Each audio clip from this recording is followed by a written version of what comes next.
ভাই ছোটবেলায় যদি স্কুলে না পড়া আপনার লয়ে থাকতাম তাইলে বড় বাটপার হইতে পারতাম। কথা সত্য। কি কইলি? ইমরান দেখ, এই যে টাকাগুলো দেখতেছস না, এই টাকাগুলা আমার অনেক কষ্টের জমানো টাকা। বন্ধুরে তোরা তো সবাই ব্যবসা বাণিজ্য করে টাবলিশ হয়ে গেছিস গা। কারেন্ট বিলের টাকা না আমি তোর দিয়ে দিলাম 1000 টাকা। খুশি থাক, তুই নিজে কারেন্ট থাক। ইমরান দেখ, এই যে টাকাগুলো দেখতেছস না, এই টাকাগুলা আমার অনেক কষ্টের জমানো টাকা। তিল তিল কইরা এই টাকাগুলো আমি কষ্ট করে জমাইছি। আমি অনেক স্বপ্ন দেখছি এই টাকা দিয়ে একটা বাড়ি করবো। আমি সেই বাড়ি না কইরা এই টাকাগুলো তোরে দিতেছি। তুই কিন্তু ভাই আমার লগে উল্টাপাল্টা কিছু করিস না, বিশ্বাসটা রাখিস। তুই কিন্তু আমারে ঠিক মতো টাকাগুলো দিয়ে দিস। হ্যাঁ, তুই চিন্তা করস কে? তোর টাকা তো আমি তোরই দিমু। তোর টাকা আমি সময় মতন তোরে দিয়ে দিমু। তুই যে টাকাটা দিছিস না, এটা তো আমার কাছে আমানত হিসেবে থাকবে। বন্ধুরে তোরে অনেক ধন্যবাদ রে বন্ধু, তুই আমার দিছিস টাকাগুলা। তোর এই ঋণ আমি কোনোদিন শোধ করতে পারবো না। দোয়া করিস আমার লিগে আর আমার ব্যবসার লিগে। জায়গা ভালো যাইস।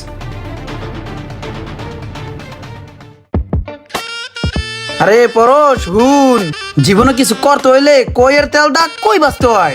সারা জীবন ব্যবসা করবি, টাকা ইনকাম করতে পারবি না। সিস্টেম জানতে হয় পরশ। এই যে আমার দোকানটা দেওস না, এই দোকানে কিন্তু একটা টাকাও আমার ইনভেস্ট নাই। সব টাকা মানুষের সিস্টেমে আন না।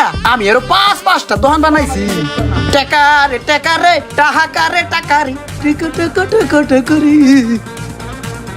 কিরে বন্ধু, ভালো আছোস? হ্যাঁ ভালোই আছি। ব্যবসা বাণিজ্য তো মনে হয় ভালোই চলতেছে। দে আমার লাভের টাকাটা দে। ব্যবসা বাণিজ্য ভালো চলতেছে না খারাপ চলতেছে এটা তুই জানোস? খবর রাখস? ব্যবসা বাণিজ্য পুরো আমার লালবাতি চলতেছে। আর তুই লাভের টাকার কথা কইতে আইছিস মানে? ব্যবসা লাভ হলো না লস হলো এটা আগে খবর লবি না? তুই খাতা দেখ। 6000 টাকা ধরা খাই বই রইছি। তোর খাতা দেখা তো আমার লাভ নাই। আমি তো তোর খাতা দেখতে আহি নাই। আমার তো টাকা নিছিস, টাকা অনুসারে আমার লাভের টাকা দিবি। আমার লাভের টাকা নিতেইছে, আমার লাভের টাকা দে। ও লাভেরটা ঠিকই বোঝো, লসটা বোঝো না কে? তোর কাছে কোন আমি টাকা আনছি কি কইয়া? যে লাভ হলো তোর অর্ধেক দিমু, লস হলো অর্ধেক নিবি না? লাভেরটা বোঝো, লসটা বোঝো না। 60 ধরা 30 দিলে সমান হবে। 30 দে, তারপরে লাভ হলো দিমু আনে। ভাই তোর কাছে মাপ চাই, তোর লাভ আমার লাগতো না, আমার ভুল হয়ে গেছে। তুই আমার 800 টাকা দে। ও তা তো গাছের গোড়া যে কইলা আর দিয়া দিলাম পকেটে বার করিয়া। এ বেটা সবটাই দোকানের ভিতরে ঢুন না, তা বাইরে যেতে সময় লাগবে না? এইটা সিরিয়াস বাইরেবে, আর এটা সিরিয়াস বাইরে লিখি ব্যাক তোর তা বাইরে বিনি। তোরটা তো আগেই লস খেয়ে প্রায় শেষ করে লাইছি। আর তোর যদি চার্জার মার্জার লাগে আমার টেনে নিস, নিয়ে আস্তে আস্তে টাহাটো কমাইস। টাহাটো চাইস না ভাই, তা দিয়া দিমু পরে, এখন না। ভাই তোর কাছে মাপ চাই, আমার চার্জার লাগবো না। তোর টাকাটা দিয়ে আমি ভুল করছি ভাই। তুই আমার টাকাটা যেমনে পারস ভাই দে, আমার অনেক উপকার হইব। আরে ভাই তুই এমন আজ্জোর করলে আমার অনেক কষ্ট হয়। তোর কাছে কোন টাকা দিয়ে আমার লস হোক, তারপর অতি একটু উপকার হয়েছে না। তোর টাকা আমি দিয়ে দিব ভাই, তুই আমার প্যারা দিস না। এই যে ধর ভাই 1000 টাকা তোরে দিলাম, এই 1000 টাকা তুই রাখ ভাই। এটা কারেন্ট বিলের টাকা। এই যে পাওনাদার আরেকজনের বই রয়েছে, ওরা দেয় নাই কে, ওরা সলিম বুঝ দিতেছি। কারেন্ট বিলের টাকা না আমি তোরে দিয়ে দিলাম 1000 টাকা। খুশি থাক, তুই নিজে কারেন্ট থাক। আমার জ্বালাইস না ভাই, পাওনাদার দেখলে মাথা ঘুরায়। আর 2 দিন পরে আইস তোর আর কটা বাড়াই দে মানে। ভাই আস্তে আস্তে সিরে কাটে নিয়ে আমার বাসা ভাই। তোর টাকা আমি একসাথে দিতে পারবো না ভাই, এমন কিস্তি দিনে তৈবে। তুই আমার দোকানের সামনে আমার জ্বালাইস না, তোর আমার ব্যবসা হবে না। তোর দেখলে আমার বাসনা লাগে, এমনি এতিমের মতন আমার ফিলে চাই দিস না। আমার বাসনা লাগতেছে, যা তুই ঘর। আরে যাস না রে ভাই, যা যা যা। দেখছো সিচুয়েশন কেমনে হ্যান্ডেল করতে হয়? কি একটা মুসিবত আই পড়ছিল। চলন ভাঙ্গা তোরা টেয়া দেন যাবো না। কি চার্জার তুমি 2 দিন পর নষ্ট হয়ে যায়? তুমি কিভাবে চার্জ দাও যে 2 দিন পর পর তোমার চার্জার লাগে? ঠিকমতো চার্জ দিতে পারো না? তুমি ঠিকমতো চার্জার কিনতে পারো না সেটা বলো। আচ্ছা ঠিক আছে, আমি ভালো দেখে আরেকটা চার্জার লইতাছি। আর কিছু লাগবো? Headphone, charger, cover? ঢাসো রে টাহা ওরে, এগুলা খাবলাই ধরতে হয়। অনেকে কয় না যে টাহা পয়সা হাতের ময়লা, হাতের ধুলাবালি। কত তো সত্য বেড়া। এই যে এখন দেখতেছিস না যে মালটা মুছতাছি, ধুলাবালি, এগুলা ধুলাবালি না, এগুলা টাহা পয়সা। এই টাহা দেওয়ার চক্ষু সবার নাই, বুঝছো? ভাই ছোটবেলায় যদি স্কুলে না পড়া আপনার লয়ে থাকতাম তাইলে বড় বাটপার হইতে পারতাম। কথা সত্য। কি কইলি? না ভাই, বড় বিজনেসম্যান হইতে পারতাম। হ্যাঁ এইসব কবি না। আর ইমরান ভাই, আমার মাইয়াটা খুবই অসুস্থ ভাই। মাইয়াটা ডাক্তার দেখাই দিব। অন্তত পক্ষে আজকে 1000 টাকা দেন, আর ঘুরেন না ভাই। এই বেটা তুই 1000 টাকা চাও বেটা? এখানে কি আমি টাকার গোডাউন খুললে বসি যে চাইলি টাকা পাওয়া যায়? বেটা সকালে তোর বেটা 1000 টাকা তুই বেচা কিনা করতারছি। এই ই কর তুই 200 টাকা দে। এলন ভাই 200 টাকা ধরেন। ভাই 200 টাকা কি দিলেন ভাই? 200 টাকা দিয়ে তো ডাক্তার দেখান যাবো না, অন্তত পক্ষে 500 টাকা দেন। আচ্ছা আমরা তুই 500 টাকা কি নষ্ট করবি? আমি কি বুঝি না? তোর মায়ের হইছে কি জ্বর ঠান্ডা না? আরে বেটা একটা নাপা সেরাপের দাম 30 টাকা, ডাক্তার ভিজিট দিবি 50 টাকা, মোট 80 টাকা। আর বাকি টাকাগুলো যে তুই মাইরে দিবি এটা কি আমি বুঝি না? প্লিজ ভাই এমন করেন না, একটু কথাটা বুঝেন। 200 টাকা দিয়ে তো ডাক্তার দেখানো যায় না ভাই। সকালবেলায় করতে কাউ শুরু হয়ে গেছে, কি বেতাল। এ দেখ দে আর 50 টাকা আসেনি। এলন ভাই। দে দে জাহান যা যা ভাই, ঝামেলা দিস না, জাহান গুন সর। ভাই বুঝলাম না, একটু আগে আপনি পাওনা ধরে টাকা দিলেন না, শেষ রামি করলেন, আর এখন হ্যাঁ হাওলা দিয়া লাইলেন 250 টাকা। আমি দিব টাকা ওলাদ, হেও 250 টাকা। আরে বেড়া 2 বছর আগে ওর কাছে 2 লাখ টাকা আনছিলাম। আরে আমার বন্ধু, বন্ধু রে, তোরা তো সবাই ব্যবসা বাণিজ্য করে টাবলিশ হয়ে গেছিস গা।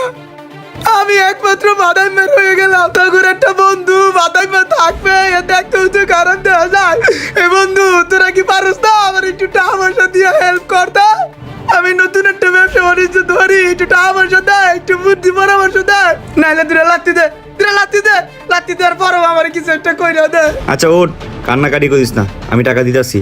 এই 2 বছর ধরে দিতেই আছি, 200 100 200 100 করে দিয়া দিয়া পর্যন্ত 25,326 টাকা দিছি। আর আজকে দিছি 250, খাতাটা গেল কই? ইমরান, কি চার্জার দাও যে 2 দিন পর পর নষ্ট হয়ে যায়? তোমার ভাবি তো আমার মাথাটা নষ্ট করে ফেলাইতেছে। চার্জার তো দেই 100 100 নষ্ট হয়ে যায়, মনে হয় আপনার কারেন্টের লাইনে সমস্যা আছে। আজকে ভালো একটা চার্জার দিতেছি।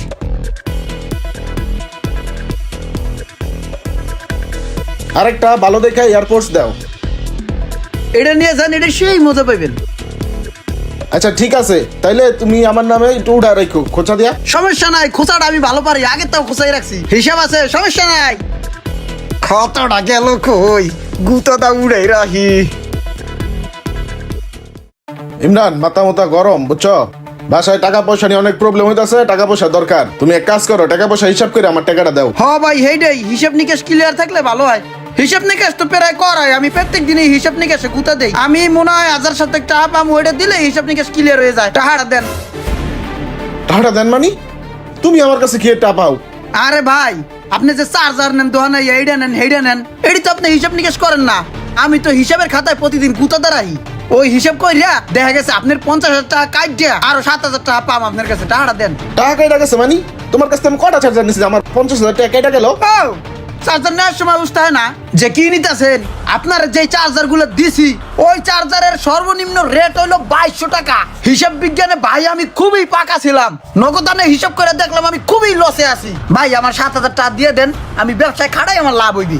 আপনার চেহারা দেখে মনে হইতেছে আপনার একটা টেনশনের ছাপ। টাকাটা দিয়ে ঋণটা মুক্ত হয়ে যান ভাই, টাকাটা দিয়ে যান ভাই, নাহলে কিন্তু আমি ধরা খাম ব্যবসায়। হন রোমান, ইমরানটা দিলাম বন্ধু বান্ধব হিসাবে কিছু টাকা পয়সা ব্যবসার লেগা। ভাবলাম বন্ধু বান্ধব মানুষ একটু খারাপ অবস্থা আছে, ব্যবসা বাণিজ্য করে একটু ভালো। আর ইমরানে কি করলো, ও আমার কিছু চার্জার দিল, 2 দিন পর পর যায় নষ্ট হইয়া। এই চার্জারের দাম হিসাব কইরা ওই আমার 50,000 টাকা দিতে আছে। কয় ওই এটা কি উল্টা আমার কাছ থেকে আরো 7,000 টাকা পায়। ও দিয়ে এখন কেমনটা লাগে? তুই আসস তোর 50,000 টাকা লয়া, ইমরান আমি 5 লাখ টাকা দিছি বেড়া, আমার জমি কেনার টাকা। বন্ধু রে, তুই আইছিস বন্ধু, সকাল তো এই জায়গায় আমি অপেক্ষা করতেছি তোর জন্য। কখন তুই আবি, কখন তোর মনের কথাগুলো আমি খুইলা কমু। জানোস তো, মনের কথা কাছের ভাই বেড়াদার বন্ধু বান্ধব কইলে মনটা একটু হালকা হয়। আমি খুব অসহায় অবস্থায় আছি বন্ধু, আমার ফ্যামিলিতে কেউ আমারে দাম দেয় না, সবাই মনে করে আমি বাদাই রে। বন্ধু তুই ক, চালান ছাড়া কি ব্যবসা বাণিজ্য করা যায়? এই সুযোগটাই আমার ফ্যামিলি আমার করে দিতেছে না। যদি এই সুযোগটা আমার করে দিত, তাহলে আমি ভালোভাবে ব্যবসা বাণিজ্য করে থাকতে পারতাম, কেউ আমার আর বাটপার কইতো না। আমার একটু দেওস না বন্ধু, আমার 5-6 লাখ টাকা দে, আমি একটু ব্যবসা বাণিজ্য করি। পাও স্যার? না বন্ধু, তোর পাও আমি ছাড়বো না। যদি তোর পাও আমি ছেড়ে দেই, তাহলে আমার উপরে তোর কোনো মায়া দেওয়া হইব না। তুই মনে কর তোর একটা খয়রাইটা বেহাইয়া বন্ধু, তোর পাও ধরে বেহাইয়ার মতন চিকরাইতেছে। আরে ভাই পাওটা স্যার? না না, তুই আমার আগে তুই আমার টাকা দিবি, তাহলে পাও ছাড়বো। আচ্ছা টাকা দিমু স্যার। শোন, তুই তো জানোস আমার কাছে জমা কি তো ওইরকম কোনো টাকা পয়সা নাই। এই যে শুরু করছিস দানাই পানাই, না দেওয়ার ফোন দি। আরে বেটা শোন কথাটা, একমাত্র জমি কেনার জন্য কিছু টাকা আমার কাছে আছে, ওই টাকাটাই আমি তোরে দিতে আসি, কিন্তু একটা শর্ত আছে, 5 মাসের ভিতরে আমার টাকা আমার ফেরত দিবি। হ্যাঁ, 5 মাসে দিয়ে দিবি, এমন আছে 4 মাসেও দিতে রি। আর শুধু তাই না, প্রতি মাসে মাসে আমি তোর 5,000 টাকা করে এক্সট্রা দিম, সারা জীবন দিয়ে যাম বেটা। আচ্ছা ঠিক আছে, তাহলে কালকে এসে আমার তো টাকা নিয়ে যাই যা। আরে কইছি তো দিমু, যা। আরে যাস না, নিজে জমি না কিনে ওই টাকাটা আমি ওরে দিলাম, ও এখন আমার দিনের পর দিন ঘুরাইতেছে 3টা বছর যাবত ঘুরাইতেছে। আর তার মধ্যে যে টাকা দেয় 1,000 2,000, ওই টাকা আমার কোনো কাজেই লাগে না। আমি জমি কিনবো আন্ডা, আমি এখন মানুষের জমিতে কামলা দেই, কাম করি বেটা। আসলে এরকম ইমরানের মতো কিছু মানুষের লেগা আজকে সমাজ থেকে বিশ্বাসটা উঠে যেতেছে, কেউ রে কেউ উপকার করতে চায় না। যাই হোক, এগুলো অঙ্গ কপালে ছিল। চল এরকম ইমরানের মতো কিছু মানুষদের জন্য অনেক ভালো মানুষও তাদের আত্মীয় স্বজন বন্ধু বান্ধবের থেকে প্রয়োজনীয় আর্থিক সহযোগিতা থেকে বঞ্চিত হচ্ছে। ভিডিওটি ভালো লাগলে একটা শেয়ার দিয়ে দেবেন।